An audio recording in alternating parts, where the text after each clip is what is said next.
अगर सर थोड़े दिनों के विश्राम के बाद आज फिर हमारे साथ कार्यक्रम में हो रहे हैं शामिल। गुड मॉर्निंग सर, बहुत बहुत स्वागत है आपका, धन्यवाद समय देने के लिए। लंबे समय से हम आपको मिस कर रहे थे और इसीलिए हमने ज़्यादा कुछ ग्लोबल मार्केट्स में होने भी नहीं दिया और कल तो हमने छुट्टी करवा दी अमेरिका की। हमने कहा एक बार आ जाएं बग्गा साहब, उसके बाद ही हम आगे आपको गए। लेकिन सर पिछले हफ्ते आपकी अनुपस्थिति में 4 बार क्लोजिंग बेसिस पे डाउन ने लाइफ हाई बनाया, 3 बार इंट्राडे में बनाया। हो क्या रहा है सर अमेरिका में, जरा समझाइए।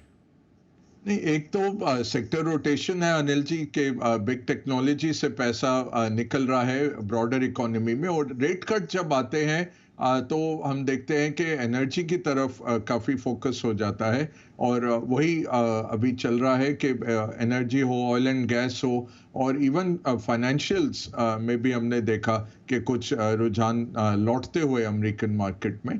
दूसरा, एनवीडिया के जो रिजल्ट्स आए, चाहे बहुत अच्छे तगड़े रिजल्ट थे और मैनेजमेंट गाइडेंस उम्मीद के मुताबिक था, बट लोगों ने यही कहा भाई आप तो उम्मीद से कहीं ज्यादा करते हो, तो इसलिए हमने देखा एनवीडिया में करेक्शन आई, और एनवीडिया अब इतना बड़ा हो गया है, खुद में ही 6% S&P 500 का है, कि वो इम्पैक्ट कर जाता है सारे मार्केट्स को। तो डाउ में क्योंकि ओल्ड इकोनॉमी है और सबसे पुराना इंडेक्स है जिसमें हर तरह की कंपनी है, और हमने देखा कि डाउ लाइफ टाइम हाइस बना रहा था। नेस्डैक और S&P 500 ने भी रिकवरी ज़रूर कर दी, बट अब यही है कि सितंबर से सबको थोड़ा सा भय रहता है अनिल जी। एक सितंबर इफेक्ट होता है मार्केट्स में, वेकेशन पे जाते हैं फंड मैनेजर्स अगस्त में। अब तो क्या है कि वेकेशन होती नहीं है, क्योंकि आपके फ़ोन में ही आपका ट्रेडिंग टर्मिनल है, ब्लूमबर्ग चलता है फ़ोन के स्मार्टफोन के ऊपर ही,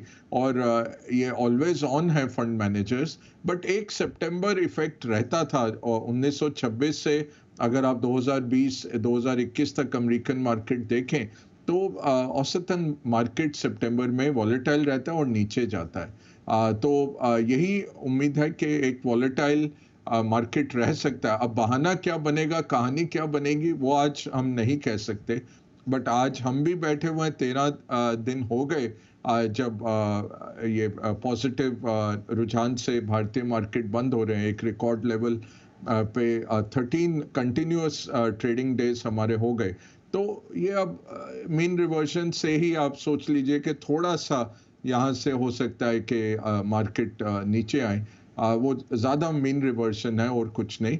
फ्राइडे को यूएस के जॉब्स डेटा है अनिल जी, उसके चलते मार्केट में थोड़ी बिकवाली हो सकती है, स्पेशली आप ऑल टाइम हाइज के ऊपर हैं, तो उस टाइम पे प्रॉफिट टेकिंग लाजमी है। तो फ्राइडे का बहुत अहम आंकड़ा है, क्योंकि 18 सितंबर की बैठक में अब 2 डेटा पॉइंट रह गए, एक अगस्त का पेरोल डेटा और फिर अगस्त का सीपीआई डेटा। ये 2 अहम डेटा पॉइंट है, बट लगभग तय है कि 18 सितंबर को एक रेट कट आने वाला है। तो मार्केट्स इससे थोड़ा वॉलेटिलिटी आप सोच सकते हैं कि बढ़ेगा अगले 2 हफ्ते के लिए। सर अब क्या संकेत वहाँ से आ रहे हैं? 18 सितंबर की मीटिंग में क्या कुछ हो सकता है, उसके लिए कितना बाजार तैयार है? हाँ जी अनिल जी, देखें अगर जो फेड का जो पसंदीदा इंडेक्स है, पीसी इंडेक्स, जो पिछले हफ्ते निकल के आया, वो 0.2% महीने दर महीने ग्रोथ थी, और साथ में एनुअल ग्रोथ 2.5% थी, जो अनुमान के मुताबिक था। तो ओवरऑल काफ़ी डिफ्लेशनरी ट्रेंड है अमेरिका में, और इनफ डेटा है फेड के पास कटौती करने के लिए। ये मार्केट ने फैक्टर इन किया है कि 100 बेसिस पॉइंट के कट दिसंबर तक आ जाएंगे। तो अब 3 बैठकें रह गई हैं फेड की, सितंबर में, नवंबर में और दिसंबर में। तो कुछ मार्केट की सोच है कि शायद 50 बेसिस पॉइंट कर दें सितंबर में। वो नहीं लगता है कि 25 करेंगे अभी, फिर देखेंगे कि क्या उसका इम्पैक्ट हो रहा है। इम्पैक्ट आता है लैग के साथ 9 से 12 महीने में, बट यही देखेंगे कि इन्फ्लेशन में कहीं कुछ ऐसा ना रुझान आ जाए जो बेकाबू हो जाए।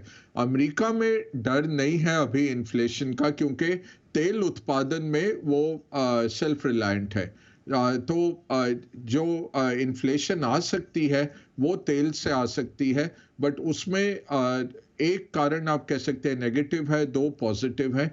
नेगेटिव क्या है कि लीबिया में जहां 3 लाख बैरल दिन के बन रहे थे जिस रिफाइनरी में, उसका घेराव किया हुआ है रेबल्स ने। 2 सरकारें हैं लिबिया में। और उधर से अब तेल नहीं निकल पा रहा, जो उनका पोर्ट है उसकी तरफ तेल नहीं बढ़ पा रहा उस रिफाइनरी से। तो ये कटौती जरूर हुई है। बट क्या है अनिल जी के 2.5 से 3 मिलियन मतलब 30 लाख बैरल एक्सेस कैपेसिटी पड़ी हुई है जो ओपेक प्लस प्रोड्यूस नहीं कर रहा। तो ये 3 लाख बैरल जो निकले दिन के, उसको काफी हद तक ये मेकअप कर सकते हैं। तो ये नेगेटिव है लिबिया। पॉजिटिव क्या है, ओपेक प्लस ने कहा है कि अक्टूबर से वो जो कटौती की थी, उन्होंने वॉलेंट्री कटौती धीरे धीरे करके वो उसको नॉर्मलाइज करेंगे। तो हो सकता है कि ज्यादा सप्लाई आए। दूसरा पॉजिटिव क्या है, चाइना का स्लो डाउन। चाइना के जो आंकड़े पिछले हफ्ते आए और कल आए जो आंकड़े, वो दिखा रहे हैं कि बहुत एक स्लो डाउन है चाइनीज इकोनॉमी में। आपने देखा बेस मेटल्स भी उसको रिएक्ट किए। और इन्वेंट्रीज अगर आप देखें कमोडिटीज की चाइना में, तो वो हिस्टोरिक हाइस पर है। उसके चलते तेल बढ़ने में सक्षम नहीं है। चाहे आज भी अमेरिका ने बताया कि रेड सी में हूथी रेबल्स ने यमन से मिसाइलें दागी। 2 ऑयल टैंकर्स के ऊपर मिसाइलें दागी गई। एक पनामा का वेसल था, एक सऊदी अरेबिया का वेसल था। दोनों पे मिसाइलें मारी उन्होंने। तो ऐसे चलते हुए नॉर्मली तेल की कीमत बढ़ जाती है जब ऐसी खबर आती है। आज तेल फ्लैट टू नीचे था। उसका सबसे बड़ा कारण यही है, चाइना की डिमांड कम है। और दूसरा, अक्टूबर में ओपेक प्लस फिर से उत्पादन बढ़ाएगा और उसके चलते हो सकता है ओवर सप्लाइड मार्केट हो जाए तेल का। सब बड़ी इंटरेस्टिंग डेटा आई है, जहाँ पर 54% इन्वेस्टर पहले हफ्ते निकल जाते हैं। बैंक्स 80% बैंक के जो पहले हफ्ते भी निकाल लेते हैं पैसा। इंटरेस्टिंग है। कैसे देखते हैं सर आप इसे? नहीं अनिल जी, ये फैक्टर यही है कि लिस्टिंग गेन्स हो रहे हैं। कहाँ पे हैं आप साइकिल में, आईपीओ में? तो ये लेट साइकिल आ रहा है कि जब क्वेश्चनेबल स्टॉक्स भी बहुत ज़बरदस्त लिस्टिंग है। क्वालिटी स्टॉक्स की तो लिस्टिंग है ही।